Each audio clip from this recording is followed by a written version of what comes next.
Janine, why are we deciding to talk about this right now? Because we're in this space where the conversation about food, what we're eating, becomes very relevant now that we are at home. We don't have access to restaurants like a lot of people are used to. But for you, is this something that's more ongoing? Is this not just about right now? A lot of people are confused around that topic of what to eat. And also, a lot of people are opinionated about that topic as well. But I believe it's truly relevant because all of us want to feel healthy. We want to prevent chronic diseases or reverse them. We want to have lots of energy. We want to have clean, clear skin. And we want to feel happy and infused with that vitality.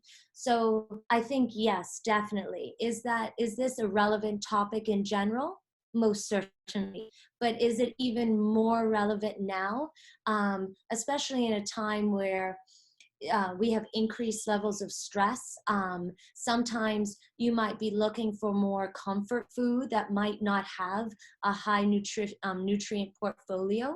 And so it's really important to understand the concept of what to eat, why should I eat this way, what are the benefits, and how is it going to assist me in living that most vibrant life?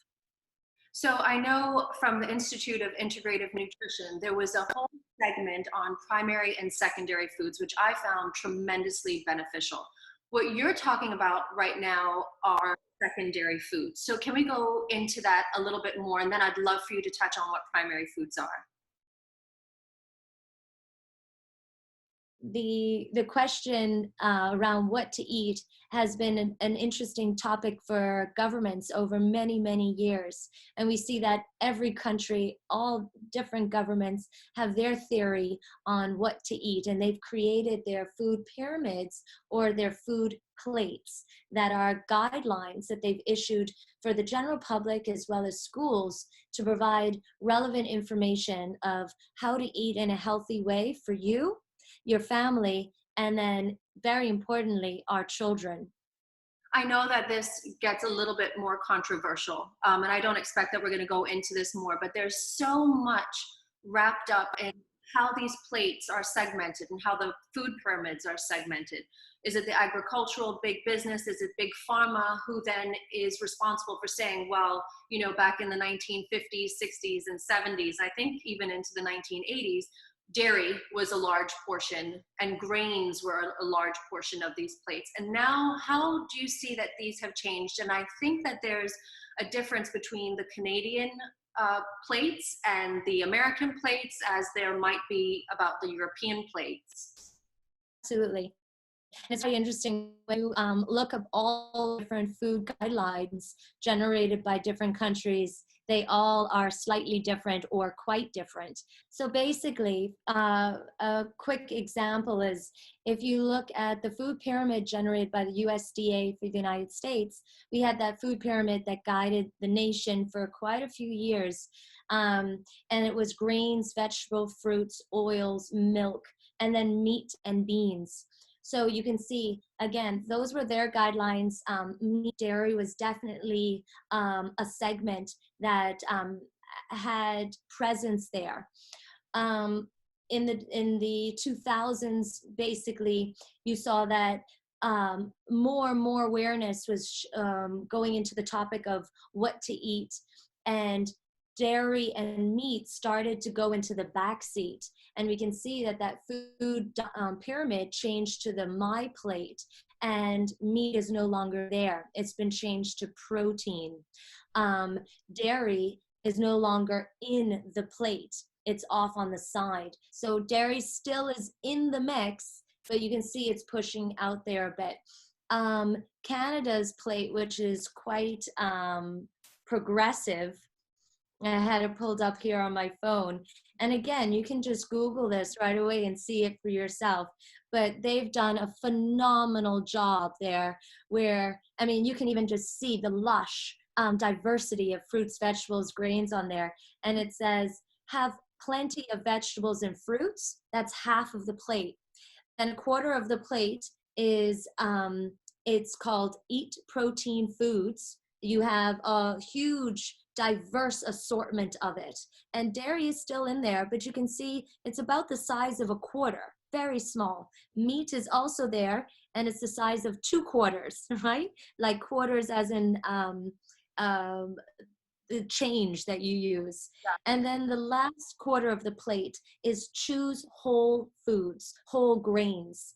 And so again, they're getting away from this concept of processed grains might be okay. And they're actually being quite specific. And they're saying, no, it's not processed grains that are good. We really want you to focus on whole grains. And then you can see that what is the beverage of choice? Make water. I know what it is. In my Drink. house, it's wine and vodka. Let me see what it says on there. Hold that up again. What's the drink of choice? Water. That as well. Make water your drink of choice. Love it. Vodka. So again, this then brings us, you can just, basically giving that overview to say, this is a topic that has been very prevalent in the media, in governments, and many people have opinions about it and scenarios where they have something to gain by pushing their agenda. Yeah. And sometimes it's monetary, and then sometimes it's health, right? And again, this is a diverse field as well, industry.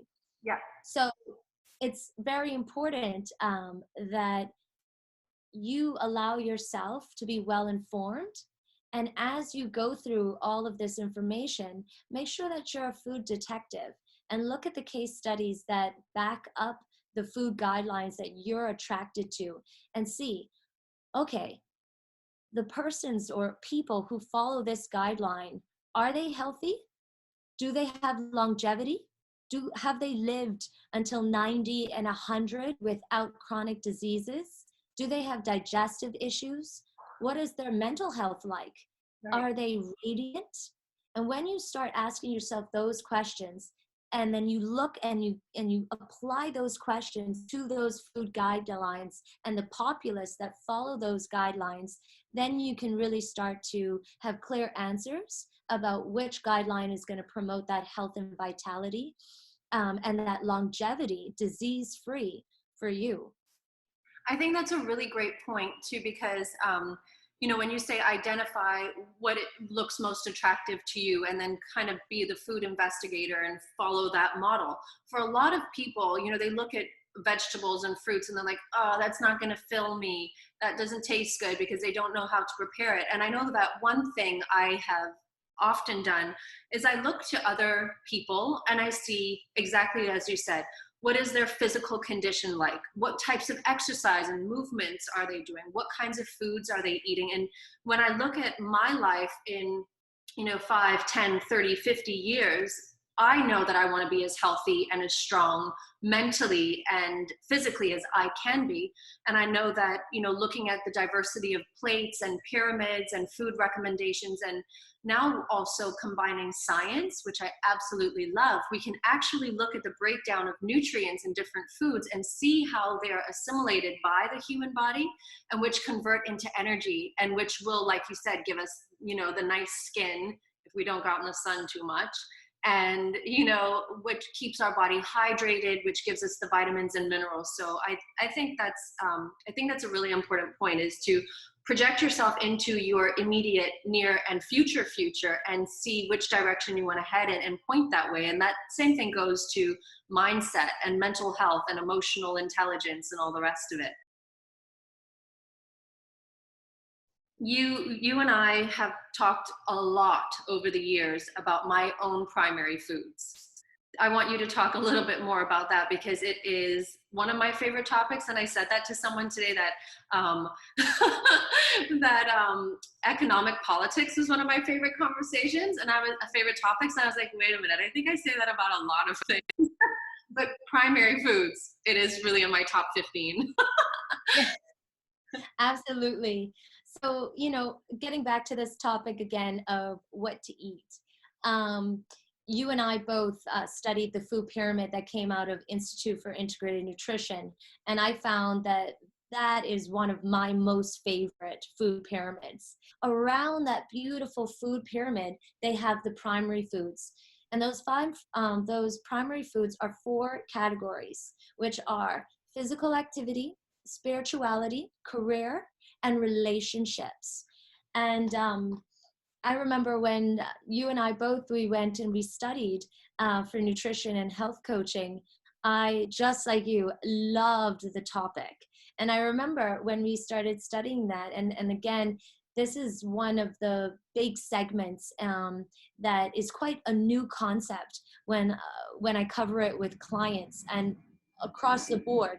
They're so, everyone in nutrition kind of focuses on the secondary foods of grains, meat, calories, but they don't really delve into those primary foods that also nourish us. So a little couple blurbs here that I'd love to share says that all that we consider today as nutrition is really just a secondary source of energy. Think back to a time when you were passionately in love. Everything was exciting. Colors were vivid.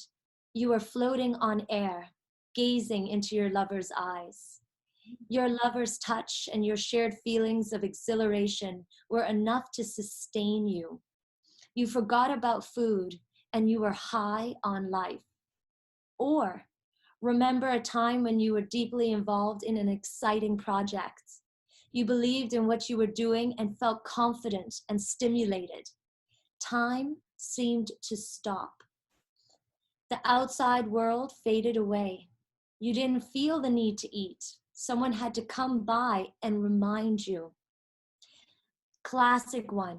Children playing outside. Mummy comes. Children, it's time to eat. Oh, Mom, we can't. We're having so much fun. We're playing outside.